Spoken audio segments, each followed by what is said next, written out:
బాణాసుర వధ. కుమారస్వామి కోటితీర్థేశ్వర లింగానికి అర్చన చేస్తూ అక్కడే నివాసం ఉండిన సమయంలో క్రౌంచుడనే పర్వతరాజు బాణాసురుడిచే పీడింపబడినవాడై కుమారస్వామిని ఆశ్రయించాడు. ఈ బాణాసురుడు కూడా తారకాసురుడి పరివారంలోని వాడే. యుద్ధ సమయంలో కుమారస్వామి ఈ బాణాసురుడిని బలంగా కొట్టాడు.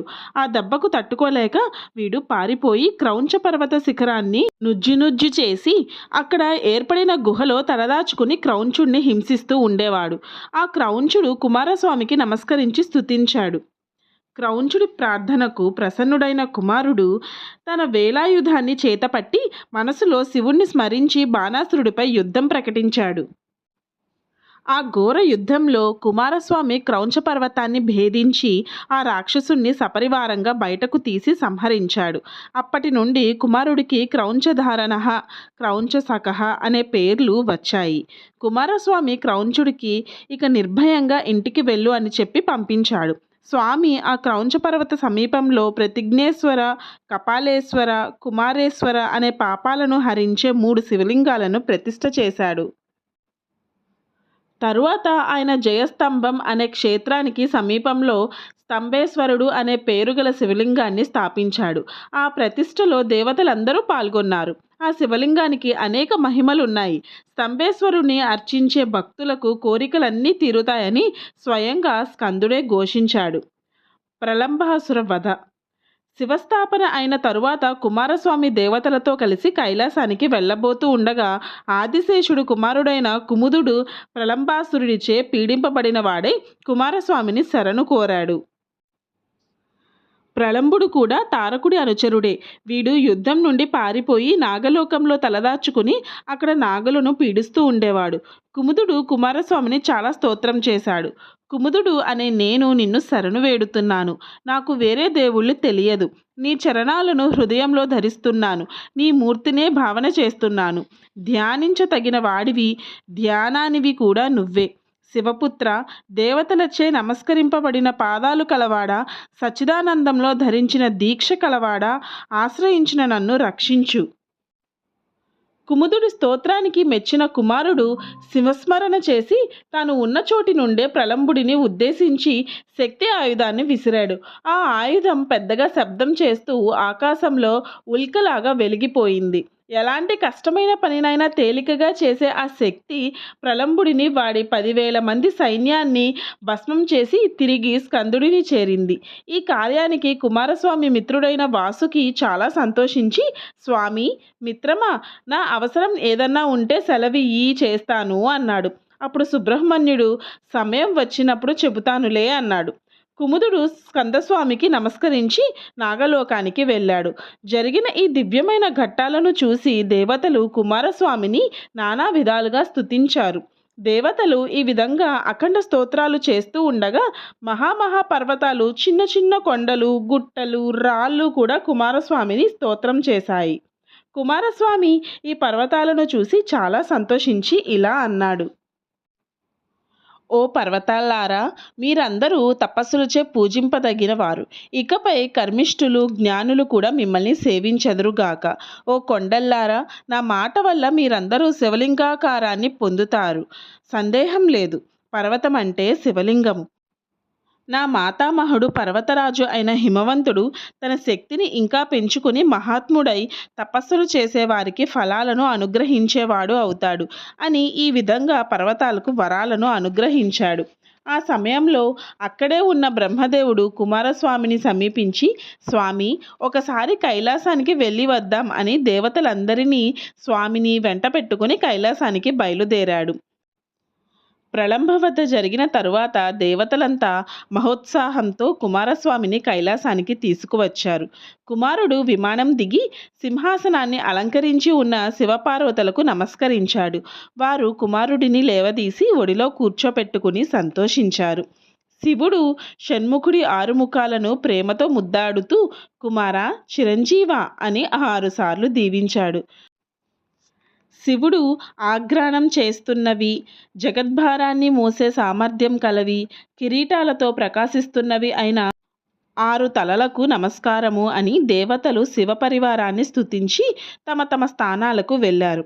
శివుడు కూడా పార్వతితోనూ కుమారస్వామితోనూ గణాలతోనూ కూడినవాడై ఆ కైలాస పర్వతంలో ఆనందంతో నివసించాడు. శివగురువుకు గురువులకు గురువు బుద్ధిని వికసింపచేసేవాడికి సిద్ధిని చేసేవాడికి నమస్కారము. బ్రహ్మను సంబోధించినవాడా, సృష్టిని చేసినవాడా, దేవతల చేత యాచింపబడినవాడా, స్కందగిరికి అధిపతి అయినవాడా నమస్కారము. ఓ గురుమూర్తి, గురువులకు ప్రియమైనవాడా, తత్వమయుడా, సచ్చిదానంద స్వరూపుడా నీకు నమస్కారము.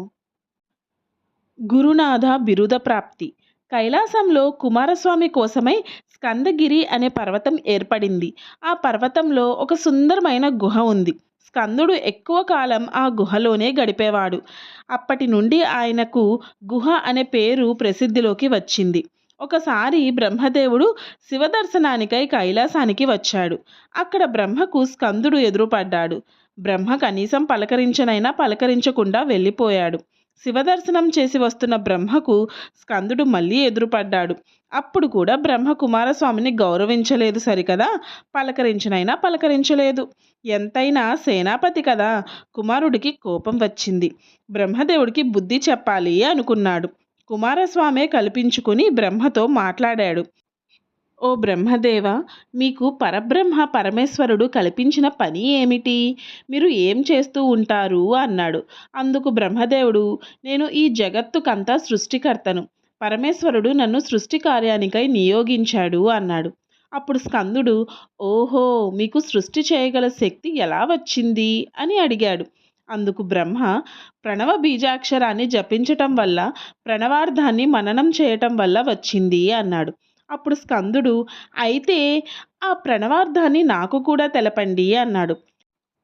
అన్నీ తెలిసిన బ్రహ్మకు ఆ క్షణంలో కుమారుడు మరీ చిన్నపిల్లవాడిలాగా కనిపించాడు. ఇంత చిన్నవాడికి ప్రణవార్థాన్ని చెప్పేదేమిట్లే అనుకుని ఊరికే ఉండిపోయాడు. కాసేపు ఆగి సుబ్రహ్మణ్యుడు నవ్వుతూ, ఓ బ్రహ్మదేవా, అయితే నీకు ఓంకార తత్వం తెలియదని ఒప్పుకుంటున్నావు. నేను వివరిస్తాను విను. సమస్త సృష్టికి మూలమైనది ఓంకారం. ఓంకారం పరబ్రహ్మవాచకం. శివుడికి ఓంకారం ఆసనం లాంటిది. సమస్త వేదాలు ఓంకారం నుండే పుట్టుకుని వచ్చాయి. అందుకే ప్రణవాన్ని మూలబీజం అంటారు. అన్నిటికీ ఓంకారమే ఆది, ఓంకారమే అంతం అని తెలుసుకుని జీవుడు పరమపదాన్ని పొందుతాడు. శివుడు ఎల్లప్పుడూ ప్రణవాన్నే జపిస్తూ ఉంటాడు. అంతేకాక భూకైలాసమైన కాశీ మహాక్షేత్రంలో మరణించే వారికి మరణ సమయంలో శివుడు ప్రణవాన్ని ఉపదేశిస్తాడు. ఆ ఉపదేశంతో ఉత్తమ జీవులు శివుడిలో లయం చెందుతారు. ఇలా ప్రణవాన్ని పరమశివుడు జీవుల ఉద్ధరణకై వినియోగిస్తాడు. ప్రణవం అకార, ఉకార, మకారాల సంయోగం. అకారం సృష్టిని, స్థూల శరీరాన్ని, జాగ్రత్తవస్థను, సత్వగుణాన్ని తెలుపుతుంది. ఉకారం స్థితిని, సూక్ష్మ శరీరాన్ని, స్వప్నావస్థను, రజోగుణాన్ని సూచిస్తుంది. మకారం లయాన్ని, కారణ శరీరాన్ని, సుషుప్తి అవస్థను, తమోగుణాన్ని సూచిస్తుంది. త్రిగుణాత్మకమైన సృష్టిని పరమాత్మ శబ్దాత్మకమైన ప్రణవంతోనే చేస్తాడు. అందరి హృదయాలలోనూ ఉన్న ఈశ్వరుడిని ప్రణవంగా తెలియాలి. ఓంకారాన్ని సర్వవ్యాప్తి అని తెలుసుకున్న ధీరుడు దేనికి దుఃఖించడు. సమస్త జ్ఞానము కూడా ప్రణవంలోనే ఇమిడి ఉంది. సృష్టి ఆదిలో మహావిష్ణువు నీకు ప్రణవాన్ని ఉపదేశించి దాని అర్థాన్ని కూడా వివరించాడు. ఆ శక్తితోనే నువ్వు సృష్టి చేయగలుగుతున్నావు. అయినా ఈరోజు అహంకారంతో ఆ ప్రణవాన్ని మరిచిపోయావు. ఇది ఘోరమైన అపరాధం. దీనికి నువ్వు శిక్షను అనుభవించవలసిందే అని అంటూ స్కందుడు పక్కనే ఉన్న తన సేవకుడిని పిలిచి ఈయనను చెరసాలలో బంధించండి అని ఆజ్ఞాపించాడు. అలా బ్రహ్మదేవుడు బంధింపబడగానే కుమారస్వామి తానే స్వయంగా సృష్టి కార్యాన్ని చేతపట్టాడు.